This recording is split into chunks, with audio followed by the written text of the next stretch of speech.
नमस्कार मित्रों, जैसा कि श्री राम सर आपको बता रहे हैं उसी तरीकों को मैंने फॉलो किया था और 2008 की वरिष्ठ अध्यापक विज्ञान वर्ग की वैकेंसी में राजस्थान टॉप किया था। आप भी उसी तरीके को अपनाएं और अपना चयन और रैंक जो है सुनिश्चित करें। धन्यवाद। किसी भी कार्य को सफलतापूर्वक करने के लिए रणनीति बेहद ज़रूरी है और जो कार्य बिना रणनीति के किए जाते हैं उन कार्यों में या तो समय बहुत ज़्यादा लगता है और या फिर वो कार्य सफल ही नहीं होते हैं।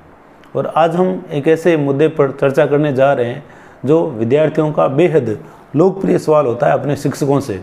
और मेरे भी जो विद्यार्थी हैं अक्सर मुझसे अभी भी पूछते हैं या क्लास में ऐसा पूछा करते थे, क्योंकि कोरोना के कारण अभी क्लासें हो नहीं पा रही है। तो मैं तमाम जो मेरे विद्यार्थी रहे हैं या मेरे को जो इस YouTube के माध्यम से देख रहे हैं, मैं उस सवाल का जवाब देने का प्रयास कर रहा हूँ।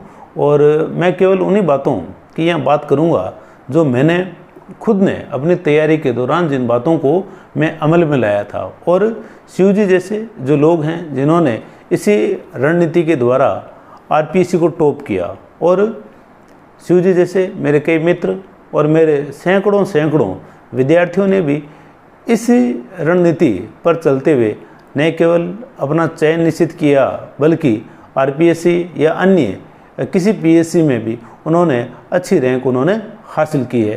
तो हम बात करें उस सवाल की, तो विद्यार्थियों का जो यक्ष प्रश्न रहता है कि सर तैयारी कैसे करें, इसके लिए जो रणनीति है, आप देखो थंबनेल में मैंने लिखा हुआ है क्रिस्टल क्लियर प्लान। तो यदि आप इन बातों का पालन करते हैं तो आप निश्चित रूप से सफल हो जाओगे। जैसे क्रिस्टल जितना क्लियर होता है, आपकी सफलता भी उतनी ही क्लियर हो सकती है या उतनी ही स्पष्ट आपको दिखाई दे सकती है यदि आप इन बताई गई बातों का पालन करें। आप तो हम किस प्रकार से तैयारी करें, तो तैयारी में सबसे महत्वपूर्ण जो कार्य है या जिससे हम तैयारी की शुरुआत करते हैं वो होता है किसी भी परीक्षा का पाठ्यक्रम या किसी भी परीक्षा का जो सिलेबस है वो सबसे महत्वपूर्ण होता है। सिलेबस महत्वपूर्ण इसलिए होता है क्योंकि सिलेबस वो चीज़ है या सिलेबस वो स्थान है जहाँ से आपका पूरा पेपर बन करके आता है। चाहे आप किसी भी PSC का एग्ज़ाम दे रहे हो, चाहे आप UPSC का एग्ज़ाम दे रहे हो या आप किसी भी विश्वविद्यालय का एग्ज़ाम दे रहे हो, तो सिलेबस वो निर्धारित बात है जहाँ से आपके प्रश्न आने होते हैं। तो सिलेबस बेहद महत्वपूर्ण है। और सिलेबस के लिए आप लोग क्या करें, सिलेबस के लिए जो भी संस्थान आपका एग्ज़ाम करवा रही है उसकी ऑफिशियल साइट पर जा कर के, यूँ नहीं कि आप किसी गाइड से देख रहे हैं या कोई फ़ोटोकॉपी आपको मिल गई कहीं से भी आप उसको देख रहे हैं, नहीं, आप ऑफिशियल साइट पर जाकर के जो भी आप एग्ज़ाम दे रहे हैं वो एग्ज़ाम किसी भी स्तर का हो सकता है। उसके लिए आप सिलेबस को डाउनलोड करके उसका प्रिंट आउट ले लीजिए। और सिलेबस इतना महत्वपूर्ण है कि आपको 2-3 दिन में एक बार अपना सिलेबस ज़रूर देखना चाहिए। क्यों? क्योंकि कई बार हम क्या है कि ऐसी चीज़ें पढ़ते रहते हैं या हम जो भी किताब वगैरह लेकर के आते हैं तो हम हमारे सिलेबस को देखते नहीं है, बस लगातार क्या पढ़ते चले जाते हैं, बस पढ़ते चले जाते हैं और बाद में पता लगता है अगर यार ये तो परीक्षा में था ही नहीं, ये जो टॉपिक है ये तो सिलेबस में था ही नहीं और हम इसकी तैयारी किए जा रहे हैं। जैसे आप देखो कि इंडियन पॉलिटी की हम कोई किताब लेकर के आए और इंडियन पॉलिटी किताब को हम पढ़े जा रहे हैं और हमने मूल अधिकार पढ़ लिया और मूल अधिकार आपके सिलेबस में नहीं है, तो ये जो मेहनत है, ये जो समय है आपका बर्बाद हो गया। और जिस समय में आप अन्य प्रतियोगियों से आगे जा सकते थे, आप एक ऐसे क्षेत्र में मेहनत कर बैठे जिनसे परीक्षा में सवाल ही नहीं आए। हालांकि भाई जो भी हमने पढ़ा हुआ होता है वो सारा हमारे काम आता है, लेकिन हम परीक्षा परक तैयारी कर रहे हैं ना कि ज्ञान परक तैयारी। ज्ञान लेना बहुत अच्छी बात है, लेकिन जब आप किसी पर्टिकुलर एग्ज़ाम की जब आप तैयारी करते हैं तो आपको उस पर्टिकुलर एग्ज़ाम के सिलेबस को फॉलो करना बहुत ज़्यादा ज़रूरी है। और यदि आप सिलेबस को फॉलो नहीं करेंगे तो आप बाकी जो कैंडिडेट है उनसे आप पीछे चले जाओगे और एक ऐसे स्थान पर आप अपनी एनर्जी को, अपने समय को बर्बाद कर देंगे जहाँ से सवाल आने ही नहीं है। और दूसरा आप देखो कि जो PSC होती है या UPSC है, तो वहाँ एक पैटर्न है। यदि कोई सवाल यदि आपका एग्ज़ाम आ गया वो आपके सिलेबस से संबंधित नहीं है तो डिलीट हो जाते हैं, वो कहाँ समस्या है। तो सिलेबस पर फोकस करना क्या है, बहुत ज़्यादा ज़रूरी है। कई बार ऐसे एग्ज़ाम भी होते हैं जिनमें क्या है कि समसामयिक प्रश्न नहीं होते हैं, लेकिन फिर भी हम क्या करते हैं, अखबार पढ़ते रहते हैं या कोई भी मासिक जो पत्रिका है उसको हम पढ़ते रहते हैं, जबकि उसकी ज़रूरत नहीं थी। क्यों? क्योंकि वो आपके सिलेबस में नहीं है। जैसे अभी हाल ही में जो एग्ज़ाम हो रही है रीट की, तो रीट के अब तक के सिलेबस में करंट के जो इशू हैं वो आपके सिलेबस में नहीं है। तो जब तक आप रीट की तैयारी कर रहे हैं, मैं ये नहीं कह रहा कि आप अखबार पढ़ना छोड़ दें, लेकिन जब तक आप रीट को ध्यान में रख करके तैयारी कर रहे हैं तो अखबार आपके लिए फ़ायदेमंद होने वाला नहीं है, और ना ही कोई दैनिक पत्रिका या फिर कोई पाक्षिक या मासिक जो आप पत्र पत्रिकाएँ पढ़ते हैं वो आपके किसी काम के नहीं है। तो इस बात को आपको बहुत ज़्यादा ध्यान रखना है कि आपके सिलेबस में क्या है। दूसरा जो सवाल रहता है विद्यार्थियों का कि सर कितना पढ़ें, कब उठें, तो आप देखो कितना पढ़ें और कब उठें, इन पर हम बात करें तो आप देखो कब हम उठें। तो ये जो बात है, देखो हम सब की जो बॉडी है, हमारे बॉडी के अकॉर्डिंग बायोलॉजिकल साइकिल बन जाती है, और बायोलॉजिकल साइकिल जो है वो हमारी लंबी हैबिट के बाद बनती है। भाई जैसे जिन हैबिट को हम 5 महीने, 6 महीने, 7 महीने, साल से जिन आदतों के साथ हम हैं, वही आदतें हमारी बायोलॉजिकल साइकिल के रूप में बदल जाती है। तो अब किसी भी एग्ज़ाम को तैयार करने में, किसी भी एग्ज़ाम का पाठ्यक्रम तैयार करने में 5-6 महीने लगते हैं बस। अब 5-6 महीने से पाठ्यक्रम में लग रहे हैं और आप उसमें क्या है कि नहीं आदतें डालने में लगे हो, तो आदतें क्यों बदली जाए? भाई यदि आप 8 बजे उठ करके यदि अच्छे से पढ़ सकते हो तो आपको 4 बजे उठ करके पढ़ने की कहाँ ज़रूरत है? मैं नहीं मानता कि इस चीज़ की ज़रूरत है। मैं अपने जीवन में जब तक मैंने तैयारी की 2007 से लेकर के वर्तमान तक, पहले तैयारी करते थे, अब तैयारी करवाते हैं, तो लगातार इन चीज़ों से जुड़े हुए हैं। तो मैंने कभी भी भाई 7:30 या 8 बजे से पहले मैं नहीं उठा, और यहाँ उठ करके भी क्या है कि बिल्कुल अच्छे से पढ़ा जा सकता है। और आप देखो अभी हाल ही में जो असिस्टेंट प्रोफेसर की एग्ज़ाम थी उसमें मेरी 25वीं रैंक थी। तो कहीं ऐसा नहीं है कि आप जब जल्दी उठ करके पढ़ेंगे तभी आपका सिलेक्शन होने वाला है। हाँ, लेकिन पढ़ना बहुत ज़्यादा ज़रूरी है। तो इन चीज़ों में आप नहीं आए कि भाई ब्रह्म मुहूर्त कौन सा है। आप जिसमें ईजी हैं, जिसमें आपका दिमाग सीख रहा है, वही मुहूर्त ब्रह्म है। तो इन चीज़ों में ज़्यादा आपको जाने की ज़रूरत नहीं है कि भाई हमें जल्दी उठना चाहिए, जल्दी उठ करके पढ़ना चाहिए। ऐसा कहीं लिखा हुआ नहीं है कि जल्दी उठ करके पढ़ोगे तभी सिलेक्शन होगा, लेट वाले का नहीं होगा। आप देखो कि शिव जी ने आरपीसी टॉप किया, और वो भी क्या है कि उनको भी मैंने बहुत नज़दीक से देखा है, तो वो भी कोई 4 बजे उठ करके कभी नहीं पढ़े। वो भी सामान्यतः 6, 6:30 बजे उठने वाले रहे हैं, और उन्होंने भी एक लंबी तैयारी की। तो इन चीज़ों में नहीं जाएं आप। दूसरा रहता है कि सर हम कितना पढ़ें, हम वही जितनी क्षमता उतना पढ़। कभी भी खुद को मैक्सिमम टाइम में मत बांधो आप। स्काई इज़ द लिमिट, आसमान ही हमारी क्या है, सीमा है। तो लेकिन मिनिमम में खुद को ज़रूर बांधना चाहिए। भाई आप जैसा भी काम करते हैं तो उसके साथ क्या है कि आप मिनिमम जो समय है, जैसे 4 घंटे, 5 घंटे, 6 घंटे मिनिमम में खुद को बांध लीजिए। लेकिन मैक्सिमम वो कितना होगा उसमें आपको जाना नहीं है। वो यदि आप 15 घंटे पढ़ सकते हैं तो पढ़िए ना, किसने मना किया है? 17 घंटे पढ़िए, मैं तो कहता हूँ। लेकिन नींद जो है, इस बीच में नींद बहुत ज़्यादा ज़रूरी है, और वो भी इकट्ठी 6 से 7 घंटे जो नींद है वो आपको लेनी बहुत ज़्यादा ज़रूरी है। यदि आप 6-7 घंटे नींद लेकर के यदि आप 15 घंटे पढ़ रहे हैं तो आप मानसिक रूप से बिल्कुल एकदम स्वस्थ रहेंगे।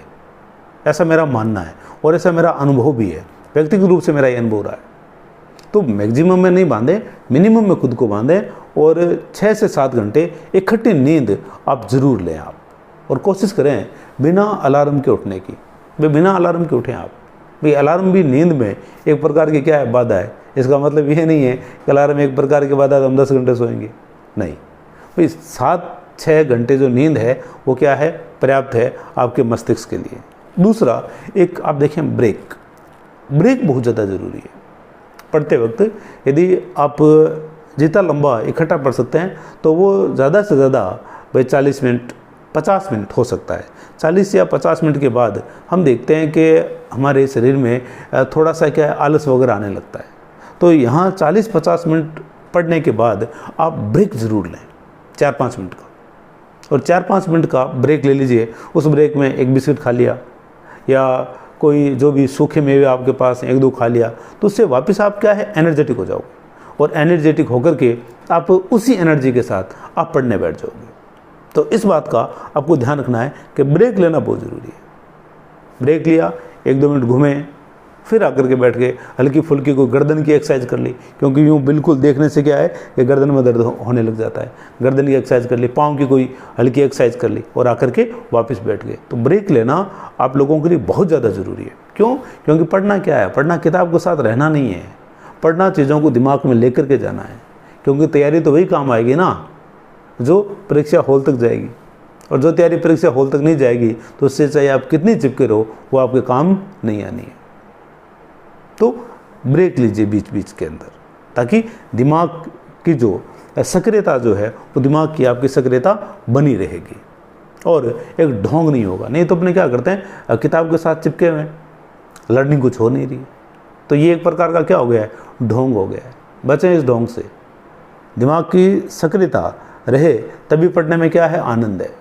नहीं तो जो पढ़ाई आपके किसी भी काम की नहीं है, चाहे आप किताब के साथ कितना ही बैठ जाएं, जब तक अंदर नहीं जाएगा ना वो किसी काम का नहीं है। अंदर तभी जाएगा जब आपका दिमाग जो है वो एक्टिव है, और उस एक्टिवनेस के लिए ब्रेक जो है, ब्रेक बहुत ज़रूरी है, 2-3 मिनट का बीच बीच में। फिर आप देखो, एक अक्सर बच्चे पूछा करते हैं कि सर पाठ्य सामग्री क्या हो। तो देखो, पाठ्य सामग्री को लेकर के जितना कन्फ्यूजन विद्यार्थियों में रहता है, शायद दूसरी कोई चीज़ नहीं होगी जितना कन्फ्यूजन किसी दूसरी बात में के लिए रहता है इनके दिमाग में। तो आप देखें कि पाठ्यक्रम जो है या पाठ्य सामग्री जो है, तो जिस दिन आप अपना सिलेबस डाउनलोड करते हैं उसी दिन ही अपनी पाठ्य सामग्री को भी निश्चित कर लीजिए। खुद को प्रयोगों के लिए मत छोड़िए कि कोई दूसरा आप पर आए, आप पर प्रयोग करके चला जाए। ऐसा नहीं करें खुद के साथ, नहीं तो क्या है कि सफलता तो मिलेगी लेकिन इंतज़ार जो है वो काफ़ी लंबा हो जाएगा। देखते हैं हम कई बार हम तैयारी कर रहे हैं, हमारी तैयारी अच्छी चल रही है, हम एक अच्छी पाठ्य सामग्री के साथ भी हैं, लेकिन बीच में कोई महाशय आते हैं, वो कहते हैं आजकल ये वाली जो किताब नहीं ज़्यादा चल रही है तो ये पढ़। तो उस चक्कर में क्या है कि जो हम पढ़ रहे थे हम उसको छोड़ देते हैं। ये बहुत ज़्यादा गलत है, ये बहुत नकारात्मक असर डालती है आपकी तैयारी के बीच। तो जब आपने पाठ्यक्रम डाउनलोड किया उसी समय आपके जो भी शिक्षक हैं उनसे आप पूछ लीजिए कि भाई हमें क्या पढ़ना चाहिए, ये हमारा पाठ्यक्रम है। या आपके जो सफल मित्र हैं उनसे आप चर्चा कर लीजिए कि भाई ये फलां एग्ज़ाम की मैं तैयारी कर रहा हूँ और मुझे किस प्रकार की पाठ्य सामग्री अपने साथ रखनी चाहिए, तो बता देगा आपको। तो जो भी 4-5 किताबें आपके किसी सफल मित्र के द्वारा बताई जाए, आपके किसी शिक्षक के द्वारा बताई जाए, आपके किसी रिश्तेदार के द्वारा बताई जाए, या ऐसे किसी व्यक्ति के द्वारा बताई जाए जिस पर आप विश्वास करते हो, तो उसी के साथ आप तैयारी कीजिए। कोई ज़्यादा किताबें होने से सिलेक्शन नहीं होता है। ज़्यादा किताबों से यदि सिलेक्शन होता ना, तो सबसे पहले सिलेक्शन होता उस व्यक्ति का जिससे आप किताब खरीद करके लाएँ। कोई भी फिर आपको किताब बेचने वाला बेरोज़गार मिलता ही नहीं। वो सारे के सारे क्या है, किसी न किसी एग्ज़ाम में सिलेक्ट हो जाते हैं। लेकिन ऐसा नहीं है, किताबों से सिलेक्शन यदि होता तो सभी का हो जाता। किताबें तो यहाँ कितनी रहती है उस पर डिपेंड करता है सिलेक्शन आपका, कि यहाँ कितना आप रख पा रहे हैं, और यहाँ जो रखना है ना उसके लिए आपको रणनीति बनानी पड़ेगी। यूँ नहीं कि आपके हाथ में जो भी आया और आप पढ़ते हुए जा रहे हैं और आपका सिलेक्शन हो जाएगा, ऐसा कभी नहीं होगा। रणनीति बहुत ज़्यादा ज़रूरी है जीवन के अंदर। और आप देखो, ये तो जीवन निर्माण के लिए कार्यक्रम हो रहा है और इसमें हमारे पास कोई रणनीति नहीं है, कितनी बेकार बात है ये। तो सिलेबस के साथ ही, पाठ्यक्रम के साथ ही आप क्या है, अपनी बुक्स जो हैं वो भी फिक्स कर लीजिए कि भाई मेरे को ये 4 किताबें पढ़नी है, यहाँ से मेरे को ऑब्जेक्टिव निकालने हैं और फिर मेरे को पुराने जो पेपर आए हैं वो निकालने हैं। तो आपकी पाठ्य सामग्री निश्चित हो गई है। तो ये जो पाठ्य सामग्री आपकी 4 किताब, 5 किताब, 6 किताब जितनी बनी है, अब इसी को क्या है, आप बार बार आप इन चीज़ों का क्या है, रिवीजन करें आप। और बार बार जब आप रिवीजन करेंगे तब आपके भीतर जो कन्फ्यूजन वगैरह जो होंगे वो दूर हो जाएंगे आपसे, और आप सिलेक्शन के लिए उपलब्ध रहेंगे। फिर देखें, एक मेरा जो अनुभव रहा है, मैंने हमेशा जब भी तैयारी की है मैंने हमेशा डायरी लिखी है। डायरी लिखने का मतलब दैनिक गतिविधियां नहीं है। दैनिक गतिविधियों वाले यदि लिख रहे हो तो अच्छी बात है। यहाँ मैं जिस डायरी की बात कर रहा हूँ उसका मतलब ये है कि मैंने जब भी तैयारी की है, ये मेरा निजी अनुभव है, और काफ़ी अच्छा अनुभव भी रहा ये। तो आप जो भी दिन में पढ़ रहे हैं, आप क्या एक डायरी लिख रखें अपने साथ या कोई रजिस्टर रखें अपने साथ। तो आप जिस पाठ्यक्रम की तैयारी कर रहे हैं, जैसे सपोज करो कि आप फर्स्ट ग्रेड की तैयारी कर रहे हैं और आपका जो विषय वो इतिहास है, तो उसके लिए आप क्या करें कि डायरी में जो ऊपर जो पेज होता है, इस ऊपर वाले पेज में आप क्या करें, यहाँ एक आप लिखें तारीख, फिर आप लिखें प्राचीन भारत, मध्यकालीन भारत, आधुनिक इतिहास और विश्व इतिहास। अब आप देखें 21 तारीख में आपने क्या पढ़ा है। ये प्राचीन भारत में आपने क्या पढ़ा, मध्यकालीन में क्या पढ़ा, आधुनिक में क्या पढ़ा, विश्व इतिहास में क्या पढ़ा। फिर 21 के बाद 22, 23, 24, 25 यूँ चलते चलते आप पूरे महीने की, फिर अगले महीने की अब जो डायरियाँ हैं, डायरी में जो तारीखें हैं उनके सामने जो जो आप पढ़ रहे हैं उसको आप लिखते चलें आप। तो इससे देखो क्या बेनिफिट होगा। इससे एक तो तैयारी में अनुशासन बहुत ज़्यादा आ जाएगा। अनुशासन इस प्रकार से आ जाएगा कि आप देख पाएंगे कि आपका कौन सा टॉपिक है, कौन सा टॉपिक अभी तक एक बार नहीं हुआ है, आपका कौन सा टॉपिक 2 या 3 बार हो चुका है, किस टॉपिक को ज़्यादा रिवीजन की आवश्यकता है और किसे आपने अभी तक छुआ भी नहीं है। तो इससे क्या है कि आपके ऊपर एक प्रेशर आएगा कि भाई मैंने ये जो है मैंने ये पढ़ा ही नहीं अभी तक, और ये जो टॉपिक है मेरा 2 बार हो चुका है। तो इससे एक तो नहीं पढ़े हुए टॉपिकों को आप आसानी से पढ़ लोगे, और दूसरा आप देख पाओगे कि भाई मैंने एक टॉपिक को कितनी बार रिवाइज कर दिया है। और टॉपिक का रिवीजन करने में भी क्या है, ये काफ़ी मदद पहुंचाएगा आपके। कि जैसे आज आपने एक टॉपिक पढ़ा 21 तारीख को, अब नहीं तो हमें पता ही नहीं रहता हमने 21 तारीख को क्या क्या पढ़ा, हमने कैसे पता रहेगा भाई, इतनी सारी चीज़ें हमारे साथ होती रहती है। तो 21 तारीख को यदि हमने रिटर्न में किया हुआ कि ये टॉपिक हमने पढ़ लिया है, तो ये टॉपिक यदि हमने 21 को पढ़ा तो हम क्या है कि 25 को उस टॉपिक का रिवीजन कर लेंगे अच्छे से। क्यों? क्योंकि उस टॉपिक को पढ़े हुए 4 दिन हो चुके हैं, और 5वें दिन यदि हम उसका रिवीजन करते हैं तो आप देखो 21 को यदि इस टॉपिक को पूरा करने में यदि 3 घंटे लगे हैं, तो आप देखोगे 25 को 2 घंटे में ही आपके पूरा हो जाएगा या आपके 2.5 घंटे में हो जाएगा। लेकिन ये टॉपिक, जो टॉपिक आपने 21 को पढ़ा है, उस टॉपिक को यदि आप अगले महीने की 5 तारीख को पढ़ते हैं तो वापस उसमें 3 घंटे लगेंगे आपके। और आपके दिमाग में ये भी आएगा कि उसने यार ये टॉपिक ने पढ़ा था कि नहीं पढ़ा था। तो ये ऐसा क्यों हो रहा है? क्यों? क्योंकि हमारा जो रिवीजन है, हमारा रिवीजन क्या है, कमज़ोर हो गया है।